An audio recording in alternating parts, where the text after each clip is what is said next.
Siguiente pregunta. ¿Cómo editas tus fotos? Cuando hablo de edición me refiero a selección de imágenes y ordenación, no a retoque. El tema de la edición es importantísimo en cualquier trabajo fotográfico. No obstante, la edición en fotografía de stock tiene ciertas diferencias, porque en fotografía de stock solemos ofrecer más alternativas a la agencia y a los potenciales clientes, de manera que no estamos pensando en una narrativa concreta, una imagen que lleve a otra y que vaya llevando de la mano al público para que acaben teniendo una idea sobre algo que queremos contar. El caso del stock es distinto.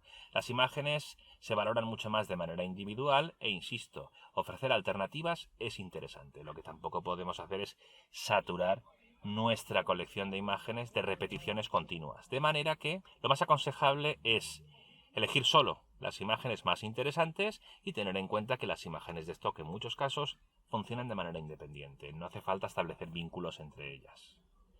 Podéis crear series para fotografía de stock, pero la realidad es que el mercado suele funcionar finalmente sobre todo con imágenes individuales. No obstante, una vez dicho esto, ¿cuál es el proceso de edición que aconsejo? Pues es muy sencillo. Un primer visionado rápido y todas las imágenes que no llamen demasiado la atención, y sobre todo las que tengan problemas técnicos, foco, trepidación, etcétera, todas fuera, directamente. No dudéis, porque no merece la pena. Las imágenes que me sabe mal, es una pena porque esta foto yo quería hacer, yo estuve esperando.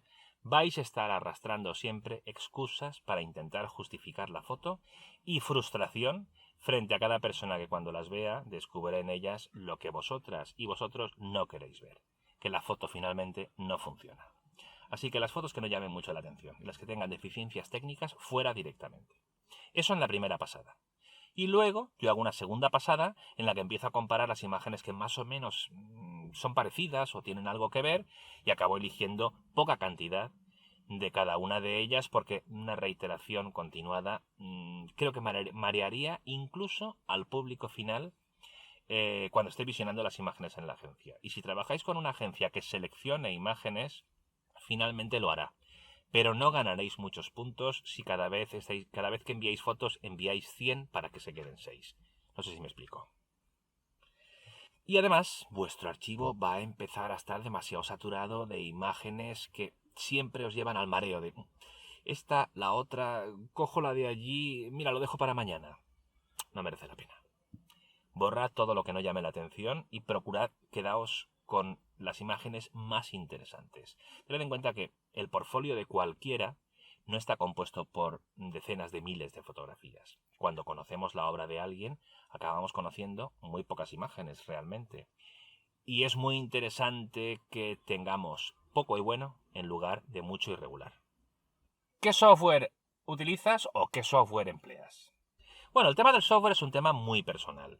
Yo me baso en 3 programas. Como las cámaras que utilizo son Nikon, utilizo el programa gratuito de Nikon para visualizar archivos RAW, el ViewNX, y con ese programa, porque es muy rápido, visualizo todas las imágenes, es mucho más rápido que el Lightroom para hacer una primera criba, visualizo todas las imágenes y todas las que directamente no interesan, ya las borro en ese momento. Ojo, necesito que ese programa, lo digo porque cada uno o cada una deberéis buscar vuestra alternativa para vuestro fabricante. En muchos casos los fabricantes ofrecen algún programa gratuito para visualizar archivos RAW y si no tenéis alternativas como FastStone, Photomechanic, cualquier programa gratuito que sirva para visualizar más o menos rápido los archivos RAW, aunque no de calidad con la conversión da igual, porque esto solo nos sirve para ver las imágenes. Es el primero de los 3 programas que utilizo para verlo rápidamente, pero, ojo, interesa que puedas ver al 100%. Para tener seguridad en que las imágenes están nítidas o no, para poder ser crítico con esos temas. Después de esa primera criba en ViewNX, importo las imágenes en Lightroom porque me resulta muy sencillo trabajar por lotes desde Lightroom. Correcciones de color, de balance de blancos, correcciones de perfil de lente. En Lightroom ya aplico la corrección de perfil de lente y la eliminación de la aberración cromática. A mí me funcionan muy bien las correcciones de lente de Lightroom. Sí que es cierto que en ocasiones, si hay imágenes a las que quiero dar un toque vintage o que voy a manipular o que quiero que tengan un viñeteo, pues no se lo quito en Lightroom para ponerlo después. Aprovecho el que tiene ya la lente, al menos en algunos casos o en muchos casos. Pero cuando quiero una imagen que tenga más calidad, que no tenga deformaciones geométricas, viñeteo, etc., directamente le aplico la corrección de lente en Lightroom. Proceso todas esas imágenes a nivel general, es decir, las trabajo de manera global y no a nivel de píxel, que es lo que haré después en Photoshop. Las trabajo de manera global, puedo hacer algunos degradados, modificaciones locales de la luminosidad o del color, bueno, este tipo de cosas. Y después ya las exporto a mapa de bits, a TIFF. Cuando tengo los TIFFs, voy uno por uno en Photoshop para pegar un último repaso a nivel píxel. Las visualizo al 100%, voy recorriendo la imagen al 100%, elimino imperfecciones que pueda haber, pequeñas imperfecciones, y también es ahí, en Photoshop, donde trabajo a nivel de píxel el tema de reservas, máscaras de capa, diversas capas para producir efectos, todo eso que solo Photoshop puede hacer. De manera que, en resumen, con lo que trabajo es VNX para hacer la primera criba, Lightroom para todo lo que sea tratamiento general de la imagen o de algunas áreas locales, pero no con la precisión de nivel píxel. Y por último, Photoshop con todo lo que sea precisión de nivel píxel.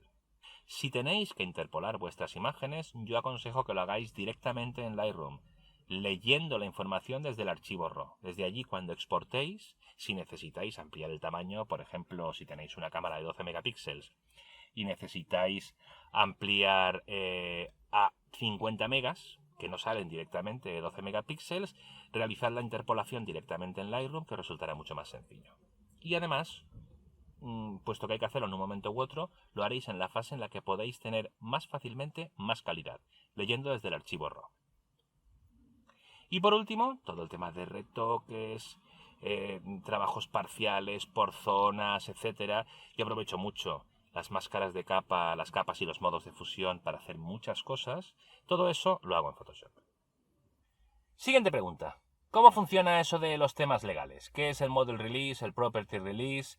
¿Los utilizas? ¿No los utilizas? El tema legal es un tema delicado. Yo lo primero que os aconsejo es que en cada agencia con la que trabajéis leáis con detenimiento la información de ese apartado, justamente cómo la agencia trata eso. ¿Qué es lo que os piden? Lo primero que tenéis que hacer es, obviamente, caso a vuestra agencia, pero a nivel general, resumiendo un poco lo que podéis encontraros en todas las agencias, hay dos tipos de release, de contratos de cesión de derechos sobre las cosas que aparecen en vuestras imágenes, que son derechos de terceros, que no son vuestros, y que necesitáis permisos para poder publicarlas para un uso comercial de las imágenes. ¿Cuáles son esas dos cosas? Pues la primera, los derechos de imagen de la gente que aparece en vuestras fotografías, sean modelos profesionales o no, se les denomina modelos y el nombre es Model Release de ese tipo de contrato. Y el segundo es los derechos de propiedad sobre las cosas que aparecen en vuestras imágenes. Coches, coches de colección, motos, vehículos en general, mascotas, edificios, diseños. Cualquier objeto particular que tenga una propiedad, necesitáis los permisos firmados de las propietarias o propietarios de esos objetos que aparecen en vuestras imágenes para poder utilizarlas de manera comercial. ¿Qué ocurre cuando no tenemos esos permisos? Pues generalmente cuando aparecen personas, cuando son derechos de imagen, la persona tiene mucho protagonismo y no tenemos los permisos, las posibilidades de uso de esas imágenes en stock bajan en picado. Cuando son objetos, cuando son cosas, podréis pensar, bueno, pues un ingeniero que ha hecho podréis pensar, bueno, pues un estudio de arquitectura que ha hecho un edificio y tiene los derechos sobre él, que está en el centro de una ciudad, ¿qué pasa? ¿Que no puedo fotografiar la ciudad? Bueno, este tema realmente, aunque parezca que tiene respuesta obvia, cada vez son menos obvias las respuestas. Pero en cualquier caso, cuando no tenemos esos permisos, podemos utilizar las imágenes a nivel editorial y no comercial. Es decir, hay ciertos usos, publicidad, por ejemplo, y usos más caros en los que no se puede utilizar la imagen, y hay otros, por ejemplo, pues para revistas de viajes, para pósters, hay otros en los que sí que se podría utilizar la imagen. Aquí es muy importante que hagáis caso a las limitaciones que imponga vuestra agencia, porque es la principal, la que va a marcar los límites entre qué se puede hacer y qué no. Y por último, ¿tienes algún consejo más antes de despedir este vídeo? ¿Algún consejo más? Bueno, en principio el cometido de este vídeo era contaros cuál es mi flujo de trabajo. Voy a ver la hora que es por si voy justito. Que conozcáis cómo trabajo yo, qué software empleo y de qué manera utilizo las cámaras. Yo utilizo una Nikon D7100 en estos momentos. He utilizado durante años una Nikon D300 para stock y no he tenido problemas en publicar, para que eso os permita haceros una idea de por dónde están las cosas. Puede ser que estéis pensando, ¿APS-C? ¿No trabajas con full frame? Pues no, no trabajo con full frame. No hay ninguna razón en particular, simplemente que no he encontrado nunca la necesidad de pasar a full frame porque me haya visto limitado con APS-C. No me he quedado nunca sin publicar una imagen o sin hacer un trabajo por trabajar con APS-C, de manera que no hay limitaciones objetivas. Otra cuestión es que puedas elegir por gustos, ahí no hay ningún problema. Puedes elegir la cámara que te apetezca o el formato que te apetezca, pero una cuestión es elegir por gusto y la otra por necesidad. Por necesidad yo no la he encontrado trabajando con APS-C en el sector del stock. Y tengo bastantes imágenes en diversas agencias. Quiero decir que no he podido asegurarme de que las agencias no ponen una limitación justamente por el tamaño del sensor. Al menos en la diferencia entre full frame y APS-C. Y otro consejo más, ya más propio del stock y menos de si nuestras imágenes tienen calidad para imprimir o no. Si vas a dedicarte a la fotografía de stock, asume que el inglés es el idioma habitual cuando trabajamos en stock, para comunicarte con las agencias, para leer su información, para rellenar los formularios de tu contrato con la agencia y de los permisos que le pedirás a modelos, propietarias o propietarios de objetos que aparezcan en las fotos, etc. Es normal, el mercado es internacional, entonces se utiliza un lenguaje que valga para todos. Y ese lenguaje común es el inglés.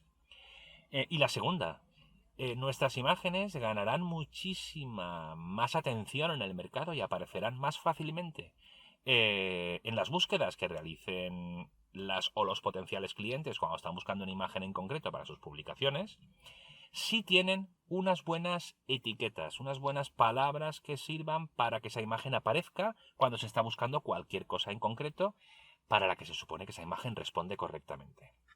Eso se llaman keywords en inglés.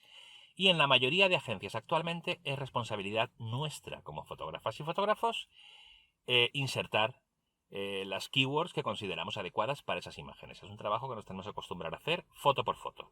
Así que cuanto antes lo asumamos, mejor. Recordad que es en inglés y que se tiene que poner en el campo estándar de IPTC, que se denomina keywords y que está preparado para ello. Actualmente casi cualquier programa permite insertar palabras clave o keywords. Lo podéis hacer con Lightroom, con Bridge, con Photoshop, como queráis. Yo creo que con esto tenemos casi todo. Por supuesto, seguro que habrá cosas que se me escapen en este primer vídeo y que cada una y cada uno tenéis vuestras dudas en concreto y diréis, no ha contestado en este caso a la que a mí me interesaba.